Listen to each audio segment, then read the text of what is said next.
Operation सिंदूर के बाद से सीमा पर तनाव बढ़ता जा रहा है। पाकिस्तान अपनी नापाक हरकतों से बाज आने को तैयार नहीं है। पश्चिमी सीमा पर पूरी रात शेलिंग होती रही। जम्मू कश्मीर, पंजाब और राजस्थान के सीमावर्ती जिलों में पाकिस्तान की शेलिंग में घरों को भी नुकसान पहुंचा है। एहतियात के तौर पर लोग सीमावर्ती इलाकों को छोड़कर जा रहे हैं या फिर बंकर में शरण ले रहे हैं। उधर भारतीय सेना भी पाकिस्तान के हमलों का मुंह तोड़ जवाब दे रही है। देखिए तस्वीरें आप तक पहुंचा रहे हैं किस तरह से पाकिस्तान की तरफ से एलओसी पर सीजफायर का उल्लंघन किया जा रहा है। कई लोगों के घर सीमा के आसपास जो है वो यहां पर नष्ट हो गए हैं।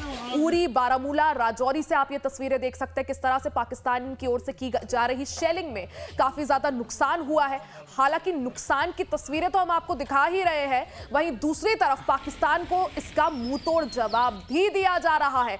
यानी भारत में जितना नुकसान पाकिस्तान कर रहा है इससे कई ज्यादा नुकसान पाकिस्तान में भी हो रहा है। तो उरी, बारामूला, राजौरी में आप देख सकते हैं किस तरह से पाकिस्तान से की जा रही शेलिंग में नुकसान हुआ है। कई लोगों के घर जो है नष्ट हो गए हैं, कई लोगों की दुकानें जो है वहां पर नुकसान हुआ है। उरी, बारामूला, राजौरी, देखिए तीनों काफी सेंसिटिव, संवेदनशील इलाके हैं क्योंकि सीमा के काफी ज्यादा पास है। हालांकि लोगों की सुरक्षा की दृष्टि से यहां स्कूल जो है आने वाले 2 दिन के लिए बंद कर दिए गए हैं। सिर्फ इतना ही नहीं, लोगों से कहा है कि आप अपना घर छोड़कर सुरक्षित जो जगहें हैं वहां शरण लें या तो बंकर में शरण लें। और देखिए तस्वीरें भी दिखा रहे हैं किस तरह से लोग जो है वो अपनी जगह, अपना घर जो है खाली कर रहे हैं। सड़कों पर सन्नाटा पसर गया है, लोगों ने घर जो है खाली कर दिए, दुकानें बंद कर दी हैं। पूरी तरह से हाई अलर्ट है सीमा वाले क्षेत्रों पर। तो सुरक्षित स्थानों पर जा रहे हैं लोग। सीमा से सटे जो जिले हैं वहां हाई अलर्ट है। जिस तरह से पाकिस्तान की तरफ से लगातार नापाक हरकत की जा रही है, सेना, भारतीय सेना उसका मुंहतोड़ जवाब दे रही है। लेकिन एहतियात के तौर पर लोगों को सुरक्षित स्थानों पर शिफ्ट किया जा रहा है। लोगों से कहा जा रहा है कि सुरक्षित स्थानों की ओर रुख करें या तो बंकर में छिपे।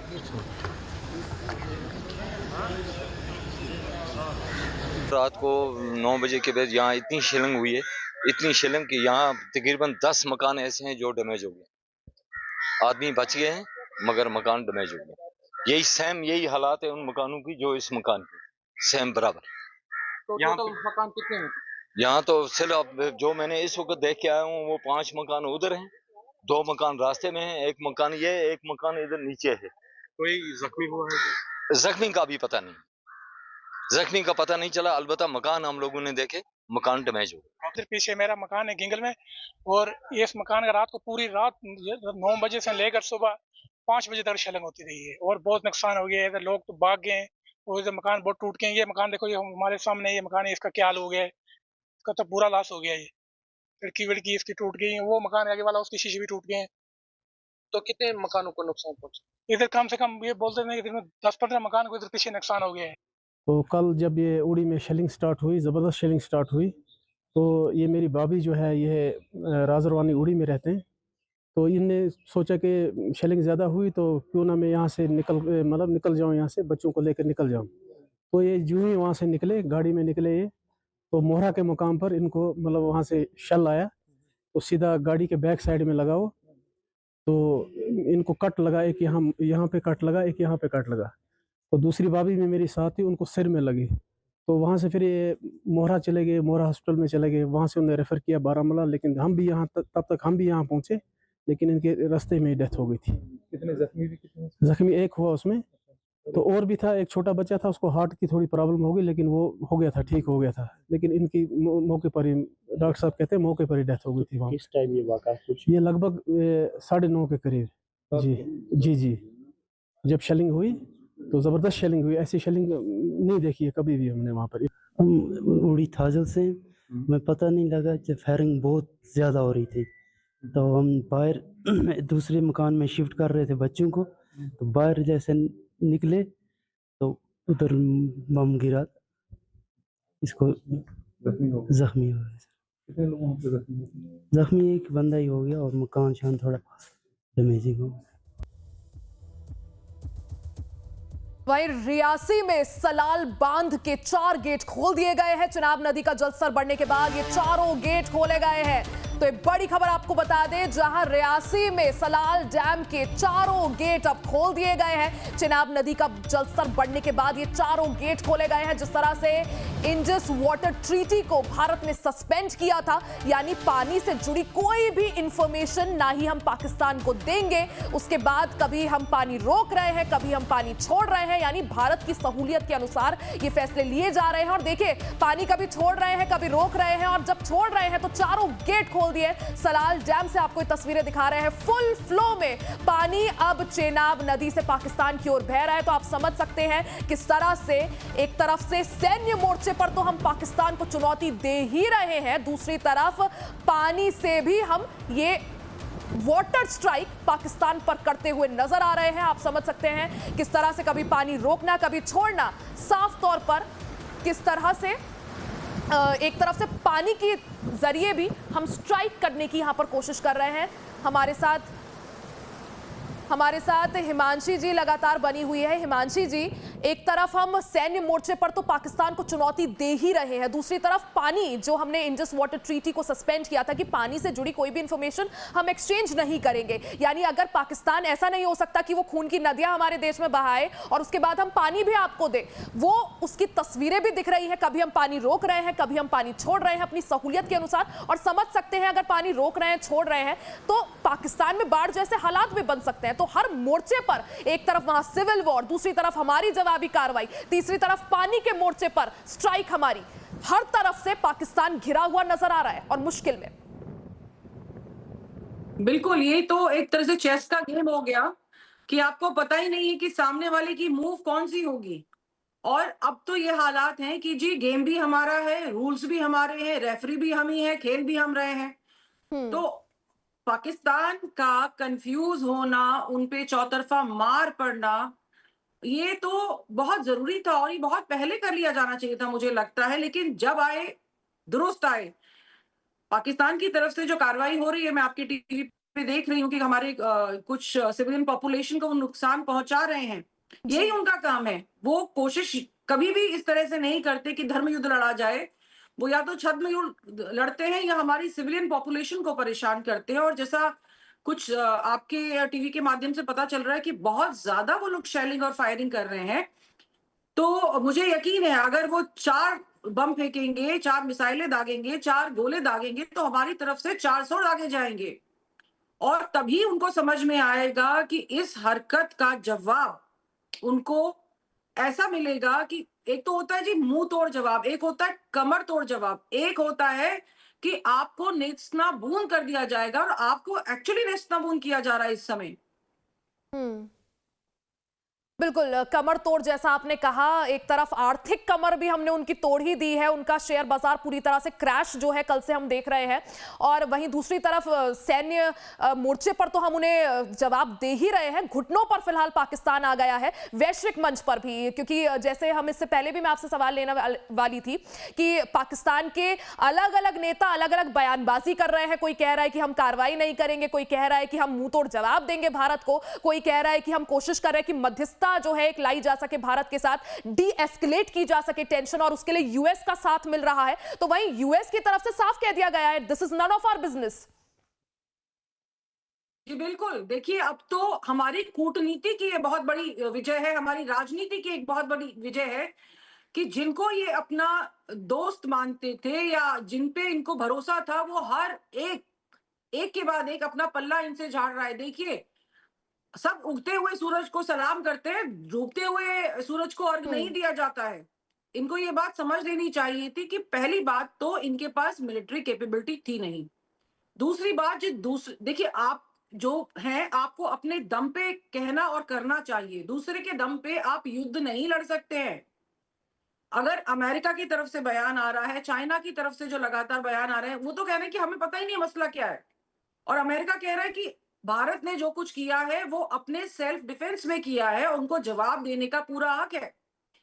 तो अब इनको चाहे ये यूएनएससी में जाके दोबारा गुहार लगाएं, चाहे इनकी तरफ से जो भी दलीलें दी जाएं, एक चीज बहुत साफ है कि इन्होंने आतंकवाद को पनाह दी थी। भारत की जवाबी कार्रवाई में जो भी विध्वंस हो रहा है उसके लिए ये स्वयं जिम्मेदार हैं, भारत उसके लिए जिम्मेदार नहीं है।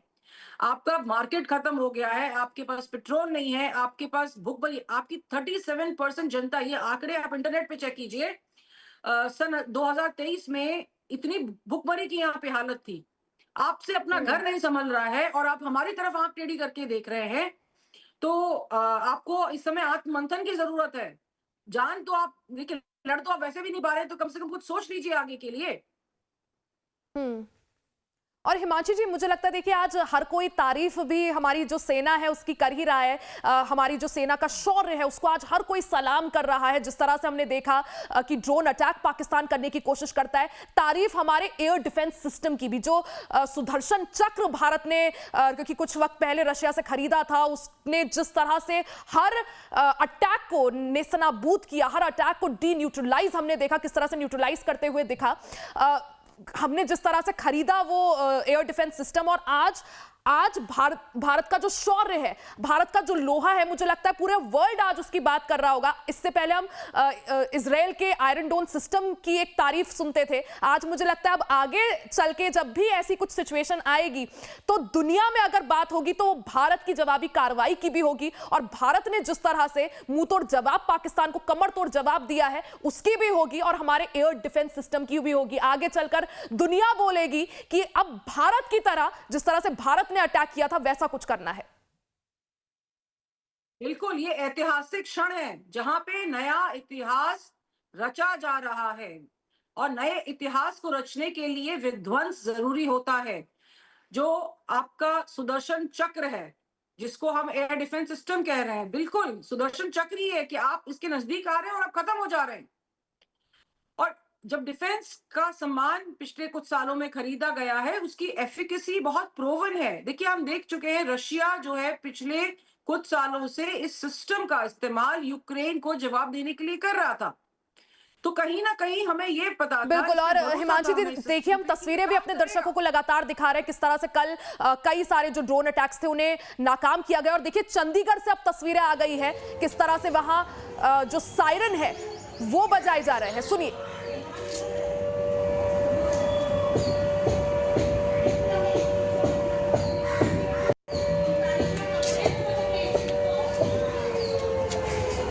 तो एक तरह से इमरजेंसी के हालात दर्शाने के लिए सायरन का इस्तेमाल किया जाता है।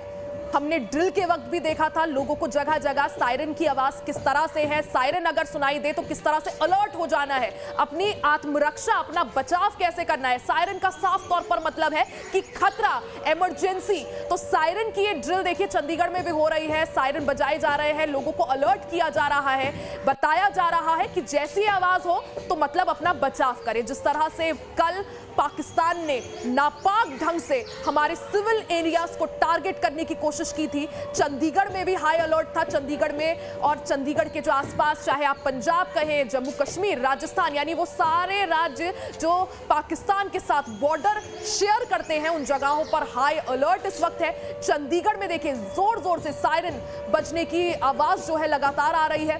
पाकिस्तान के हमले के बाद हाई अलर्ट इन जगहों पर है, चाहे चंडीगढ़ हो, पंजाब हो।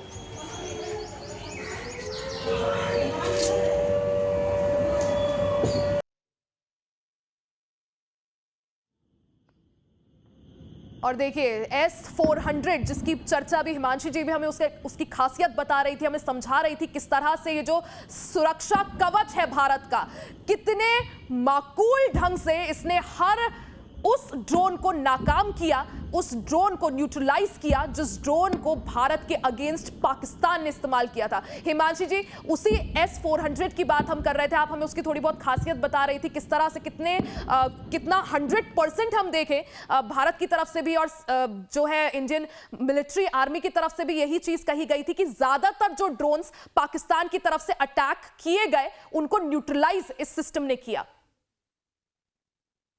जी बिल्कुल, ये जैसे हम कह रहे हैं कि एक सुदर्शन चक्र का घेरा है S-400, और आप इसकी अगर मारक क्षमता की बात करें तो देखिए 400 किलोमीटर पहले तक ये आपका जो भी ड्रोन है या जो भी आपकी तरफ मिसाइल आ रही है उसको खत्म कर सकता है। स्पीड इसकी 70,000 kmph है। आप सोचिए कि क्या स्पीड होगी, मतलब एकदम कमाल, जिसको बोलते हैं अद्भुत यंत्र ये हमारे पास में है। और सबसे बड़ी बात है कि जो आपके सूरमा जब वहां डटे हुए हैं वो किसी भी तरह से विचलित नहीं है। इस विपत्ति में कोई भी आपका सूरमा विचलित नहीं है। पाकिस्तान कायरों की तरह दुबका हुआ है, कोशिश करता है कि हमें परेशान करे, लेकिन हमारे सूरमा हर विपत्ति का सामना देखिए किस तरीके से कर रहे हैं। ये सुदर्शन चक्र का अभेद्य एक हमने अपनी तरफ जो कवच लिया हुआ है, ये कवच हमारी सिविलियन पॉपुलेशन को, हमारी फोर्सेस को, हमारे मनोबल को, आत्मविश्वास को, हमारे दृढ़ निश्चय को इस समय अटल रखा हुआ है कि हमने इनका इसी तरीके से जवाब देना है। और ज्यादातर यही देखिए इंडियन आर्मी की तरफ से भी जो ऑफिशियल वीडियो है वो भी दिखाया गया है, जारी किया गया है कि हवा में ही जो ज्यादातर ड्रोन्स पाकिस्तान की तरफ से चलाए गए थे उन्हें हवा में ही इस डिफेंस सिस्टम ने खाक कर दिया। हिमांशी जी, अब यहाँ पर जिस तरह से हम देखें कन्वेंशनल वॉरफेयर का जो तरीका होता था, अभी हाल ही में कुछ चाहे हम रशिया यूक्रेन की बात कर ले, इजराइल हमास की बात कर ले, वो तरीका थोड़ा बदला है, आधुनिक हुआ है। अभी भी हमने देखा जब ऑपरेशन सिंदूर भारत अंजाम तक पहुंचाता है। मैं आऊंगी आपके पास, इस दौरान रविंद्र रैना कुछ कह रहे हैं, वो एक बार दर्शकों को सुना दे। बर्बाद कर दिया गया है। जम्मू के पलावाला सेक्टर के सामने पाकिस्तान की सेना को भारी नुकसान उठाना पड़ा। वहीं नौशहरा, सुंदरबनी, रजौरी और पुंछ के LOC के उस पार पाकिस्तान की सेना को भारी नुकसान उठाना पड़ा। भारतीय सेना ने पाकिस्तान के दुस्साहस को, ड्रोन और मिसाइल हमले जो पाकिस्तान ने किए, उसके बाद जो जवाबी कार्रवाई भारतीय सेना ने POK के अंदर की है, भारी नुकसान पाकिस्तान की सेना को उठाना पड़ा है। पाकिस्तान की कई चौकियां, पाकिस्तान की सेना की कई पोस्ट्स LOC के ऊपर भारतीय सेना ने तहस नहस कर दी हैं और भारी नुकसान पाकिस्तान को उठाना पड़ा है। बीजेपी के जम्मू कश्मीर प्रदेश अध्यक्ष रविंद्र रैना को आप सुन रहे थे, किस तरह से वो भी डिटेल्स दे रहे थे। हिमांशी जी हमारे साथ लगातार है। हिमांशी जी, जो कन्वेंशनल वॉरफेयर का तरीका है वो थोड़ा बदला है। रशिया यूक्रेन और हमास और इजराइल युद्ध में भी हमने वो देखा, और अभी जब ऑपरेशन सिंदूर को भी लीड किया गया, सर्जिकल स्ट्राइक या एयर स्ट्राइक की जगह, मतलब उनके एयर स्पेस में जाने के बजाय हमने अपने ही एयर स्पेस में रहकर मिसाइल अटैक किया।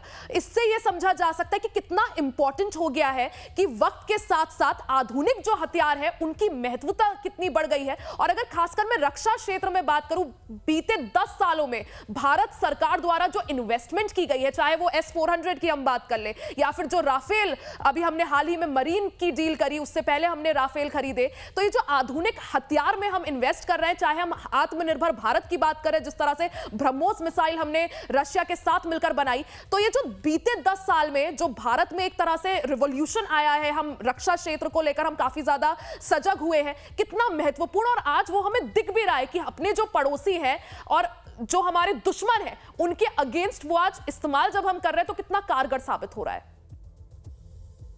जी बिल्कुल, राष्ट्रीय सुरक्षा और रक्षा नीति जो है ये सर्वोपरि होती है हर किसी के लिए। देखिए, चाहे सरकार में हो या विपक्ष में हो, हर किसी के लिए ये समझना जरूरी है कि देश की सुरक्षा से ऊपर कुछ भी नहीं है। और ये जब हथियार लिए जाते हैं, किसी भी तरह का जंगी साजो सामान जब खरीदा जाता है, तो इस चीज को ध्यान में रखा जाता है कि जब जरूरत पड़ती है तो वो कितना कारगर सिद्ध होगा। हम तो चारों तरफ से ऐसे ही लोगों से घिरे हुए हैं, चाहे वो हमारे दोस्त हो या ना हो, लेकिन हमारे पड़ोस में जितने भी देश हैं वहां कहीं ना कहीं इस तरह की समस्या है। और जब इस तरह की समस्या होती है तो हमारे लिए ये एक बुद्धिमान देश होने के नाते हमारा फर्ज है कि हम अपनी सुरक्षा में किसी प्रकार का कॉम्प्रोमाइज ना करें। देखिए, ना सिर्फ हम हथियार खरीदते हैं बल्कि उसके बाद हम उसको चला के देखते हैं। बिल्कुल, और देखिए जिस तरह से ब्लैकआउट बीते दिन हमने देखा था, हिमांशी जी, जिस तरह से ब्लैकआउट हो गया था जम्मू कश्मीर में, क्योंकि जब पाकिस्तान की तरफ से ड्रोन अटैक्स किए गए तो वो एहतियात के तौर पर ब्लैकआउट किया गया था, और अब देखिए सब कुछ नॉर्मल हो चुका है। अब वैष्णो देवी से तस्वीरें हम अपने दर्शकों तक पहुंचा रहे हैं, किस तरह से जो श्रद्धालु है वो पहुंच भी रहे हैं, हलचल जो है, चहल पहल देखने को मिल रही है। तो देखिए वैष्णो देवी से तस्वीरें, जम्मू कश्मीर वैष्णो देवी आप देख सकते हैं, पूरी तरह से हलचल है, चहल पहल है। कल क्या स्थिति हमने देखी, किस तरह से ड्रोन अटैक्स हुए और उन ड्रोन्स को जो है हवा में ही भारत के एयर डिफेंस सिस्टम ने खाक करके दिखाया।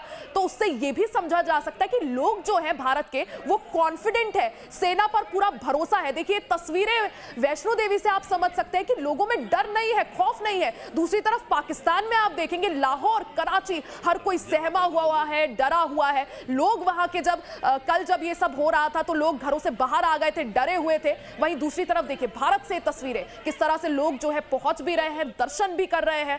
हलचल पूरी तरह से तेज है, किसी में भी डर नहीं है, खौफ नहीं है। सभी के चेहरे पर मुस्कान है, आस्था है, विश्वास है सेना पर, हमारी सेना पर, हमारे सेना के शौर्य पर।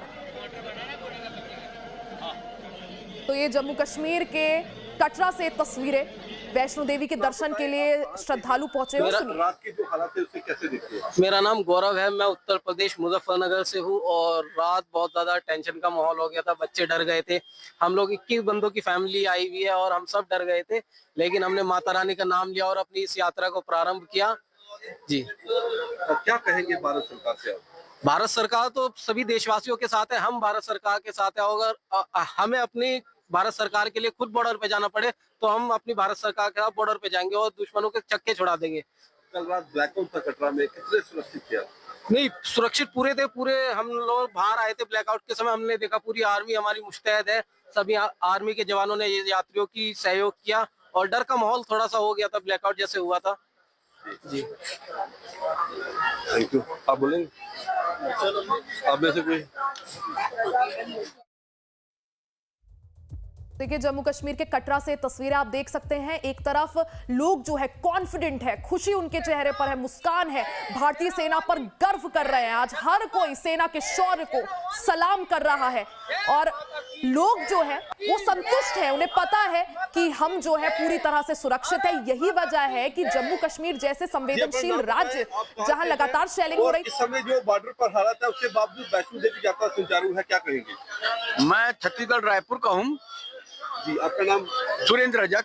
सुरेंद्र जी, क्या कहेंगे इस समय जो बॉर्डर पे हालात है और वैष्णो देवी यात्रा पूरी तरह से सुचारू है? बॉर्डर पर तो हालात तो बिल्कुल खराब नहीं है, अच्छे, उतना डरने की बात नहीं है।